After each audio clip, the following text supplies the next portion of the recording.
Welcome to the deep dive. Today we're tackling a really interesting puzzle, this concept of champagne socialism, Hmm.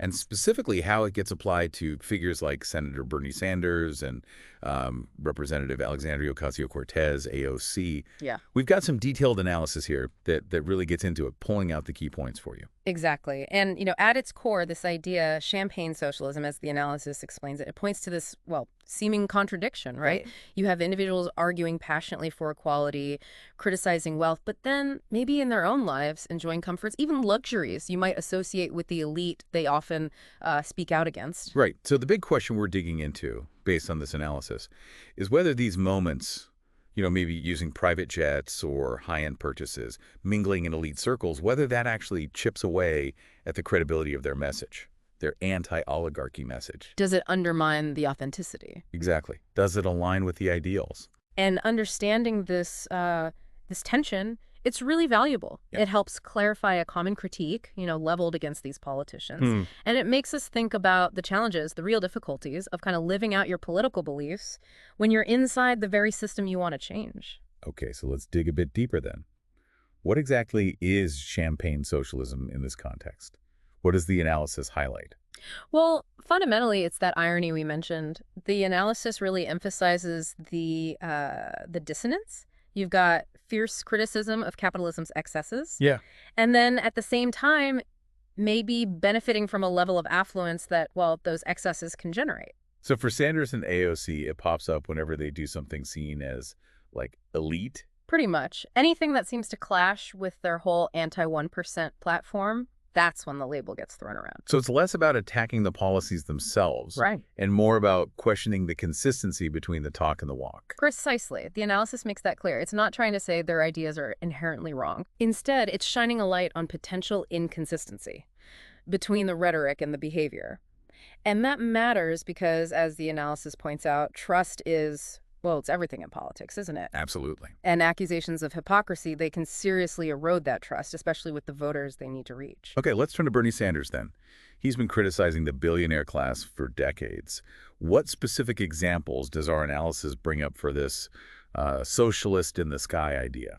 The analysis we looked at really focuses on two main things for Sanders. First, the spending on private jets during his campaigns. Ah, yes. And second, his personal wealth, particularly his real estate. Okay, private jets. For someone who talks so much about climate change, that definitely sounds like a potential issue. It is, and the analysis, it draws on that 2019 Politico report. It detailed how his 2020 campaign spent something like $1.2 million on private jet travel. Wow, 1.2 million. Yeah, and these were often Gulfstream jets. The analysis notes they have a much bigger carbon footprint, like up to 10 times more per person than flying commercial. 10 times. That's huge. It's a big difference. And to give you a concrete example, the analysis mentions 1 month, October 2019. He apparently took 11 private flights. 11. 11, resulting in about 40 tons of CO2 emissions. That's apparently like a whole year for an average American household's footprint. Which creates a pretty stark contrast with, his calls for a Green New Deal and criticizing billionaires' carbon footprints. Absolutely. The analysis highlights that exact contradiction. Now, his campaign, they defended it, said they flew commercial when they could, bought carbon offsets. Right, the offset. But the analysis also points out that offsets are often criticized, seen as maybe more symbolic than actually effective, So for someone pushing for radical climate action, relying on private jets, it raises questions. Is he holding himself to the same standard? That's the criticism, yeah. And then there's his personal wealth, which the analysis also gets into. Right, his financial situation is said to have changed quite a bit. It has. As of 2024, his net worth is estimated around $2.5 million.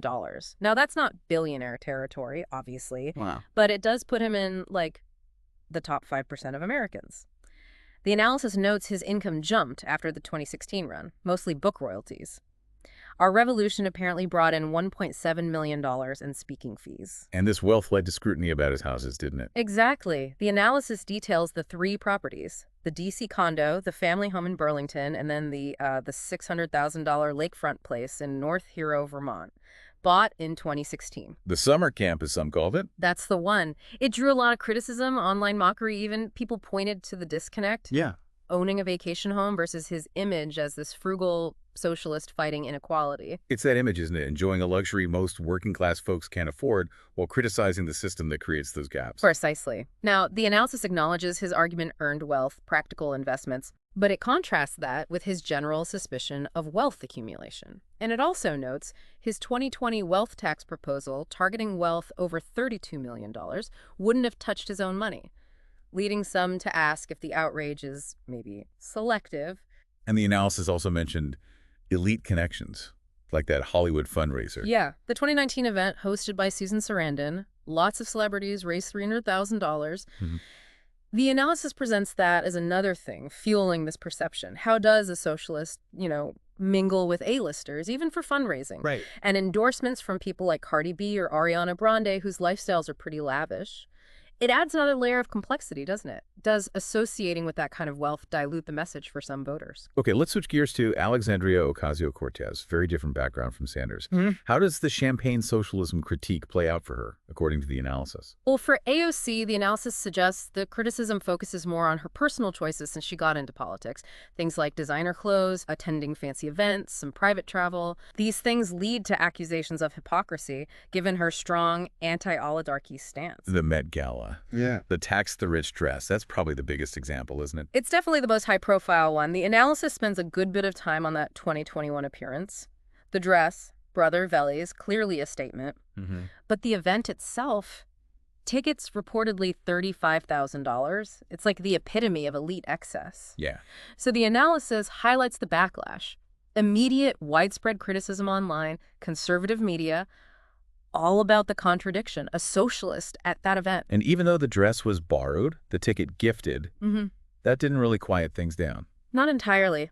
The analysis points out that those details, while maybe true, didn't erase the perceived contradiction for many. AOC defended it, right? Strategic move, reaching a powerful audience, representing her district. Yeah, I remember that. But the analysis asks, well, how effective is it? Mingling with Kim Kardashian, Jeff Bezos, does that really advance working class interests? The sheer luxury of it all, the cost, the diamonds, it just seems miles away from her usual focus. And the dress became a meme too, right? Which maybe diluted the point. Arguably, yeah. The analysis notes that. And beyond the Met Gala, her general fashion choices have also drawn fire. What specifically? The analysis gives examples, being seen in high-end brands.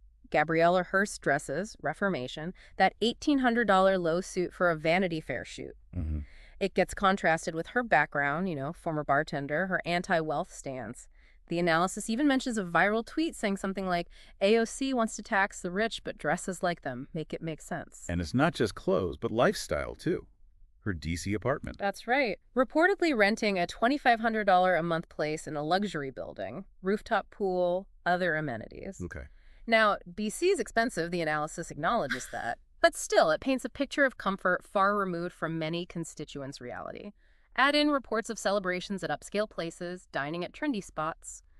For some, it just doesn't quite mesh with the working-class champion image. The analysis also mentioned private travel for AOC, similar to Sanders. Yes, an instance in 2023. Reportedly took a private plane to a climate conference in Miami, arranged by a progressive NGO. Again, the analysis flags the higher carbon emissions compared to commercial. Especially relevant since she co-sponsored the Green New Deal, which aims to decarbonize aviation. That seems like a direct contradiction. It does look that way. Her team cited security concerns, apparently, but it still led to criticism, that private jet AOC label from some outlets. Right. And then there's attending exclusive events like the Time 100 Gala, interacting with billionaires she's criticized like Elon Musk. It just adds to that perception of a disconnect, rhetoric versus reality. So what's the actual impact of all this perceived hypocrisy? Does it really matter for their political effectiveness? The analysis suggests it can, yeah. It might undermine their goals by alienating some voters. How so? It cites a 2024 YouGov poll, found that about 52% of Americans see a politician's personal wealth as a credibility issue, and 60% of independents say hypocrisy reduces trust. Wow, 60% of independents. That's significant. It is. And for movements relying on grassroots energy, on that image of being one of us, eroding trust is a big problem. You can see how working class voters might feel a bit detached, right? Seeing leaders advocating for them, enjoying privileges they can only dream of. Exactly. That perceived gap, The analysis suggests it can fuel broader populist distrust, maybe even help figures who, despite their own wealth, position themselves as anti-establishment. It raises that question. Can you effectively fight the system from within its fancier parts without losing authenticity? But there are counter-arguments, surely. Does the analysis say they are definitely hypocrites? No, it presents the other side, too. It acknowledges the pressures of political life today, visibility, media, maybe private travel or attending certain events is sometimes strategic, necessary even to get the message out or engage powerful people. Okay. It also contextualizes the wealth. Sanders' $2.5 million, tiny compared to actual billionaires. AOC's rent reflects a crazy expensive DC market. So scale matters. Scale matters. And their policies aim for systemic change, not necessarily personal, like monk-like austerity for everyone. Right. Plus, you could argue the Met Gala thing did spark debate about taxing the rich. Maybe that was the point. So maybe they're just trying to navigate a complex system they want to reform. That's one interpretation the analysis considers, trying to work within the system to change it. But, and this is crucial, it strongly emphasizes that perception matters a lot. Yeah. These instances, whether justified or not, they do give ammunition to critics. They do raise legitimate questions for some voters. And because their brand is so tied to authenticity, It hits harder. it can hit harder, yeah. The analysis suggests simply deflecting the criticism might not be the best approach long term. Okay. So bringing this all together, we've dug into this champagne socialism idea as applied to Sanders and AOC. Yeah. We looked at specifics. Bernie's Jets and Lake House, AOC's Met Gala moment, the fashion choices. And we've really highlighted that central tension, haven't we? The potential disconnect between the strong anti-oligarchy talk and sometimes actions that seem to embrace elite perks. Right. And how that perception can impact trust, credibility, and ultimately their ability to push for the changes they want. And while there are complexities, counter-arguments, the analysis really shows why this champagne socialism critique sticks around, why it has power when leaders championing radical change seem, even occasionally, to enjoy the fruits of the system they're challenging. Which leaves us with a pretty provocative final thought, doesn't it? I think so. Can people pushing for fundamental economic shifts really operate both inside the system and against it without facing these hypocrisy charges that could undermine everything? And maybe, what level of personal sacrifice, if any, should we expect from leaders like that to seem authentic to the people they represent? Yeah. It's not an easy question, is it? Definitely not. But it's something worth thinking about when we look at our political figures and the messages they bring.